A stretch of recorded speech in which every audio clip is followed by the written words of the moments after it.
Muito bem, a gente continua com informações aqui para você no Manhã Novo Tempo. Na semana passada, a Organização Mundial da Saúde declarou que o cenário de Mpox no continente africano é uma emergência em saúde pública de importância internacional, em razão do risco de disseminação global e de uma potencial nova pandemia.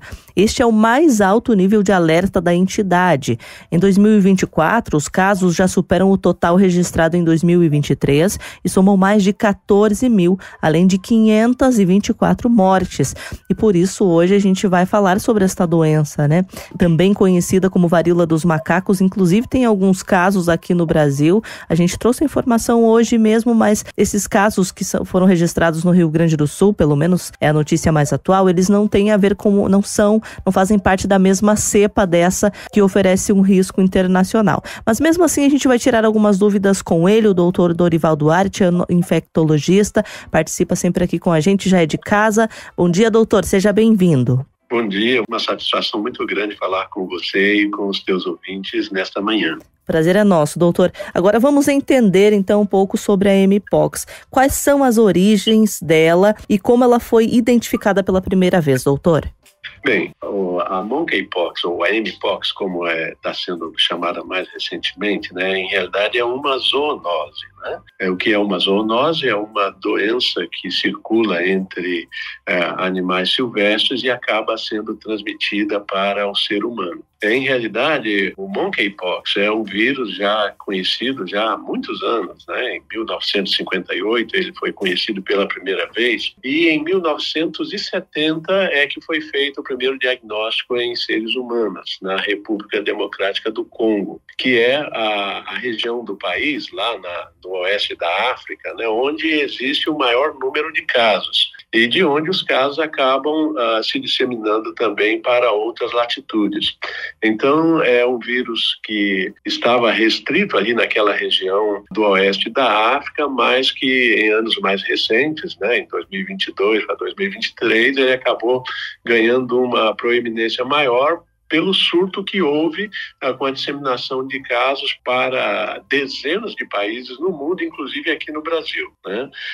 Este surto acabou amainando no final, em meados do ano passado, e ele era uma emergência em saúde e deixou de ser uma emergência de saúde em maio do ano passado. Mas agora, com novos casos surgindo na República Democrática do Congo, de um novo clado, uma nova variante, né? Isso alertou a Organização Mundial da Saúde e ela então colocou esta emergência em saúde para que os países possam se prevenir contra a chegada desses casos, desses clados novos, né? E a disseminação nas pessoas dos seus respectivos países. Lembrando que hoje as epidemias elas acabam viajando de avião, né? Então é muito mais fácil alguém sair virêmico de um país, ingressar no outro e haver a disseminação, especialmente de vírus que se disseminam pela via respiratória ou pela via do contato direto. Doutor, e quais são os principais sintomas assim, da Mpox? Como que eles se diferenciam de outras doenças virais, para os ouvintes saberem? William, o início dos sintomas é razoavelmente indistinguível dos sintomas de outras infecções virais, né? Então, febre, dor de cabeça, dores musculares, são sintomas gerais, né? Mas duas coisas acabam caracterizando a Monkeypox, ou a Mpox, que acaba sendo a aparição de uma erupção, né? São vesículas que ocorrem, elas podem aparecer em qualquer parte do corpo, no rosto, nas mãos, nas extremidades, na região dos genitais, né? Lembrando que o contato mais íntimo é que favorece essa disseminação do vírus. Então, contato direto, de pele a pele, de mucosa a mucosa, isso favorece a aquisição da infecção. Então, estas vesículas, elas podem ser pequenas, poucas ou podem ser maiores e múltiplas, né? A gente lembra dos pacientes com varíola, que graças a Deus é uma doença que não existe mais na face da Terra, em que às vezes o paciente tinha milhares de lesões, né? Acho que todos nós já vimos uma pessoa com varicela, né? Com catapora, né? São lesões semelhantes às lesões da catapora. Agora, essas lesões, elas podem complicar-se, o paciente ter infecções secundárias, e isso acaba, pois, favorecendo o óbito dos pacientes. Agora, vale lembrar que o outro detalhe importante na distinção entre a monkeypox e as outras viroses que a gente tem de forma relativamente comum é que, ademais da aparição das vesículas, que evoluem para úlceras na pele, né, pequenas úlceras ou úlceras um pouco maiores, é a presença de gânglios. Os gânglios podem crescer.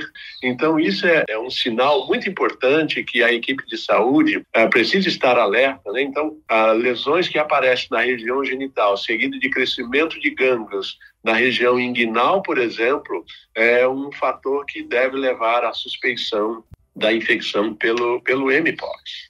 Doutor, existem alguns grupos que são mais vulneráveis a essa infecção?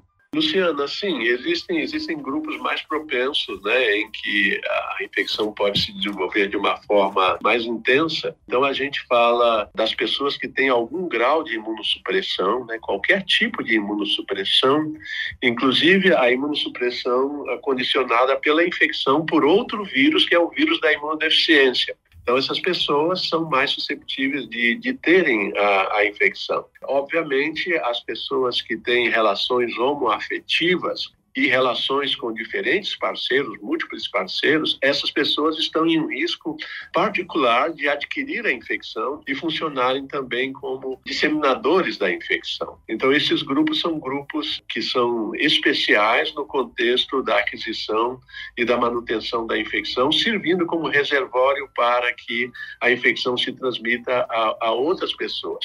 Mas vale a pena mencionar que não somente o contato próximo, direto, né, de pele a pele, mucosa a mucosa, é possível a transmissão também através de gotas, né? A pessoa que tosse, a pessoa que espirra.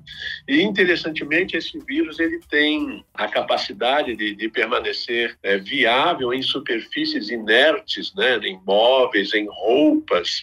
E a pessoa tendo contato com estes móveis e estas roupas, a pessoa pode se infectar também. Então, esse é um detalhe muito importante que deve ser atentado para quem tem caso de mpox próximo, né? Então, atentar que, pois, é necessário um cuidado muito especial com as superfícies inertes e com as roupas do próprio paciente. Doutor, cuidados meio que parecidos com o que a gente teve com a Covid, então. Isto é bem semelhante, né? Então, a gente está falando em lavar-se as mãos com frequência, né? Se a pessoa está infectada, essa pessoa, ela deve utilizar uma máscara, porque quando a pessoa tosse, ela pode ter tosse também, dissemina gotículas, e essas gotículas na superfície inerte vão permitir que qualquer pessoa, pois, toque uma superfície inerte, leve a mão ao rosto, e aí o processo da infecção ganha caminho, né? Então, esses cuidados com as lesões das pessoas, evitar contato, utilizar luvas para eventualmente tocar uma pessoa que tem a lesão e luvas para manejar as roupas, né? Limpar as superfícies, desinfectar as superfícies. Todas essas são maneiras que ajudam a prevenir a infecção. Doutor, não sei se há outras medidas de prevenção além dessas que você já citou, e também existem tratamentos disponíveis para a mpox e como eles têm sido talvez eficazes para quem já pegou a doença? William, em realidade, a gente não tem tratamento assim eficaz, drogas antivirais, como a gente tem para o influenza, que é o vírus causador da gripe. A pessoa que tem influenza hoje, a gente prescreve imediatamente para essa pessoa, a gente prescreve uma droga antiviral, né? Mas no caso da monkeypox, isto não se aplica. Por quê? Porque, em realidade, existem algumas drogas, né, umas 2 ou 3 drogas antivirais que estão disponíveis, especialmente nos países de primeiro mundo, para tratar casos muito específicos, mas são drogas muito caras. Nós não temos essas drogas aqui disponíveis aqui no Brasil. Talvez a gente possa mencionar uma delas, que é o Cidofovir, é uma droga que a gente dispõe aqui no Brasil. Mas é uma droga injetável, intravenosa, muito cara, caríssima. Então você imagina, você tem um surto, a gente não tem drogas antivirais para tratar o pessoal todo, né? Uhum. Então a prevenção primária passa pelas medidas de precaução de contato, e passa também por vacina, né?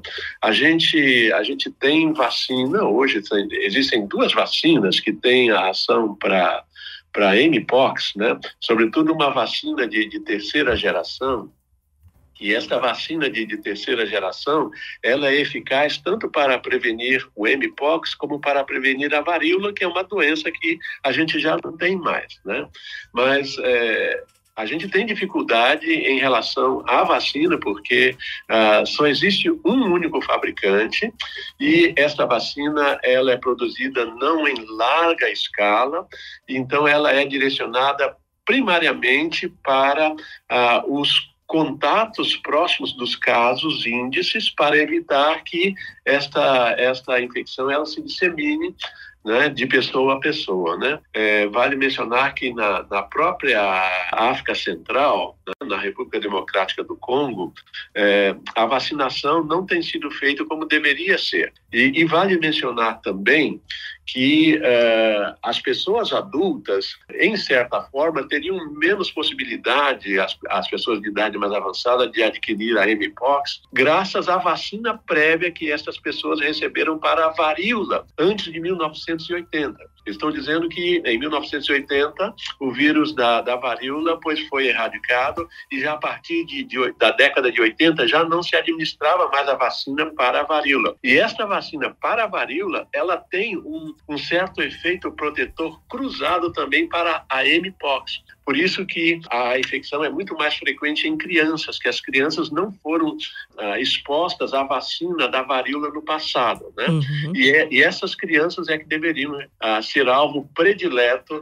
para receber a vacina mais nova de terceira geração contra a Mpox. Sim, tem uma pergunta dos ouvintes aqui, Lu. Tem sim, a Lídia está perguntando se a Mpox a pessoa pode pegar mais de uma vez, ou se ela é como a catapora, doutor? Olha, é uma pergunta muito interessante, né? Mas certamente ela deve ser uma infecção de aquisição única, né? A menos que haja uma outra variante muito diferente, completamente diferente, como a gente tem visto no caso de Covid, que permite uma reinfecção, né? Mas essas variantes não são tão grandes, e então provavelmente uma pessoa infectada dificilmente vai se infectar novamente pela Mpox. Tá certo, doutor. Acho que a gente conseguiu tirar algumas dúvidas aqui. O nosso tempo está avançado já. Em outro momento a gente pode ter outra conversa aqui. Você que mandou perguntas, a gente vai direcioná-las aqui para o doutor, e em uma próxima oportunidade vamos responder.